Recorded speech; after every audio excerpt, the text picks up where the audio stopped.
The bloody shards of glass running into our coffee should have been an indication of the day ahead. The scientist watched as the two men, who had crashed through the mirrored glass just seconds before, struggled on the floor in front of her desk. She sighed and pushed the warm beverage away. Her associate, who was bleeding slightly from where his head had smashed through the glass, hauled the red-faced test subject back into the testing room. As they struggled, she checked the dust-covered monitors and, with a few stiff taps on the keyboard, ensured that the 4 cameras in the corners of the testing room still held their correct angles. On the middle screen, the scientist viewed the feed of a small camera that was situated inside the helmet of the astronaut-like suit the subject wore. Tapping a few more keys, she adjusted this camera to display a downward shot of the subject's face on the grainy monitor. "Let me out! Let me go!" The scientist pursed her lips at the struggling subject. Pressing a button on the desk, she replied, "Please refrain from talking."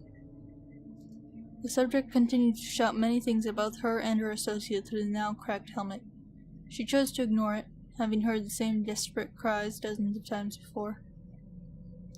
Directing her attention towards her associate, a stout, brawny man in his mid-50s, she asked, "Is the subject secure?" Her partner wiped his brow with a forearm after tightening the final strap around the subject, at last securing him to his vertical table. He turned to face her and gave her a shaky thumbs up. "Yep, I'll tell you, Monica, I think we picked a good one this time." He put a casual hand on the subject's shoulder. "Breaking through the glass like that? He's a fighter, no doubt. Our little soldier will have a heck of a time breaking him. I say she'll start with the shoulders, probably sever the clavicle." "Thank you, Mr. Brahms," the scientist interrupted, giving him a look. "The systems are all in check. We are ready to start the procedure." Brahms gave a short laugh, shaking his head. Leaning in close to the subject's helmet, he hissed, "This is my favorite part." Ambling across the room, he opened a storage unit and retrieved a small, tube-like container. His wedding ring clinked against the cold glass. Placing it on a metal cart, he rolled it back over to the subject. Standing in front of him, he unlatched the helmet with a click and lifted until there was a small gap between it and the neckline of the suit. Ignoring the subject's deafening protest, he opened the container and, with some prongs, lifted a long, slithery object from it. The creature wriggled excitedly, swinging its glistening black body in the air. With careful precision, Brahms lowered it into the gap. Swiveling in her seat to face the monitors, the scientist scrutinized the creature's movements inside the suit. "What is that thing? What is that?" the subject gasped, his voice raspy and dry from yelling. The stench of vinegar rose from the creature as it slithered down into the suit. It soon disappeared from the helmet camera's view. Switching over to a thermographic screen, the scientist observed as the creature made its way further down into the suit, dropping down past the subject's neck and shoulders and into his abdominal area. "How's it doing?" Brahms asked, leaning over her shoulder to get a look at the screen. "Well," she responded, not taking her eyes off the creature as she studied its every move. "It's about to make its entrance." The lights flickered in the room. The thing prodded the subject's stomach with its pointed nose, making him blanch. It repeated the action again, more to the right in a tentative, searching motion. Then, when it seemed to linger longer than usual in a certain spot, it burrowed headfirst into his skin, using its sharp teeth to force its way in. The subject jerked violently in his restraints. He let out a piercing howl as its head tore deeper into the hole, the rest of its body slithering in easily after it. Blood began to stream down from the fresh wound. There was a sound of nylon snapping amongst her screams. The scientist's brows furrowed as she looked up from the screens. Several more snaps were heard as the terrified subject broke through the rest of its restraints. The frayed remains of the straps fell limply to the ground. Brahms's easy smile slipped. He let out a vicious curse and stood up from his hunched-over position. He paused as her hand stopped him mid-step. He looked down questioningly at the small scientist with his jaw clenched. Glaring up at him, she said, "Don't." "But I don't care." They watched together as the subject, who had already thrown away his helmet, ripped off the rest of the suit. Next, he tore away his shirt, leaving his torso exposed and revealing in the process several tattoos. The creature, only visible by the rising and falling lump under his skin, moved quickly upwards, weaving its way through him. The subject raked at it with his fingernails, drawing long, bloody scratches. The thing squirmed away from his clawing. Agitated, the lump disappeared. The man, still clenching at his stomach, stumbled back into the metal cart, knocking over the glass tube. It shattered on the floor behind him. He didn't notice. The scientist looked back at the monitors and saw on one screen how the creature reappeared on the upper part of the man's back, gliding between his shoulder blades. The man hunched forward, frozen to the spot. There was a loud crack as the man's shoulders suddenly flew back at an unnatural angle. It had done exactly as Brahms had predicted.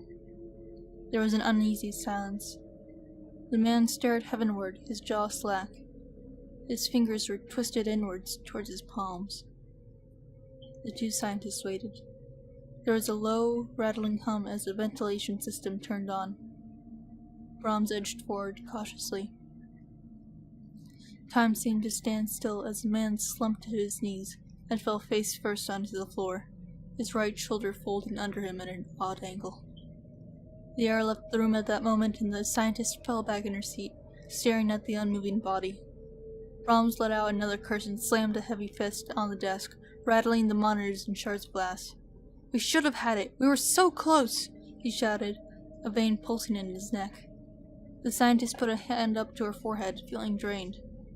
Pulling herself in toward the desk, she gathered her notes and scribbled down her final observations. "I'm sorry, Monica." He paused, putting a fist to his mouth.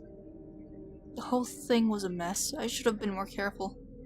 "Yes, you should have," she said. He broke out, "Twice, Brahms." "Hey, it wasn't my fault the strap snapped," he said, leaning on one leg heavily. "Everything here is falling apart." "Well, it doesn't matter now," she said, standing up from her chair and shrugging off her coat. "If this procedure isn't proven successful by tonight, we will have failed our mission." Brahms watched with incredulity as she grabbed a fresh suit from the cabinet and entered the experimentation room.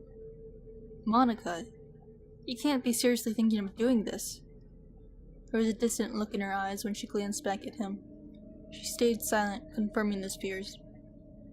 In a quieter voice, he said, "You don't have to do this. We still have time." "You know we don't," she responded, pulling the suit up and slipping her arms into the wrinkled sleeves. A broken form rose behind her, standing up to its full height. The small scientist turned, aghast, leaving her. "Brahms, it's—" She broke off, laughing as the subject stared blankly at her. "It's working!" Brahms didn't answer, his eyes widening. "It's working!" she stated again, watching with tears in her eyes as the man stepped closer to her. "Brahms!" she called, looking into one of the cameras. "Call Director Vanek and tell him—" She was cut off as the thing grabbed both sides of her head and gave a brutal twist. There was a sudden snap. The scientist crumpled to the floor. "No," Brahms whispered. Hardly registering what he was doing, he drew out the gun from under the desk. "No." Climbing over the desk, he jumped through the broken window, several glass shards tumbling after him. "No!" His eyes darted between the crumpled form of his dead colleague and the thing looming over it, his eyes locking on the latter. The thing strode swiftly towards him, its face void of emotion. "No!" Brahms raised his gun and aimed. With inhuman speed, the thing ducked low just as several shots were fired and tackled Brahms to the floor. Screams filled the air as the lights flickered once more. The camera refocused themselves, tracking the movement of the blood that pooled towards the corpse of the former scientist.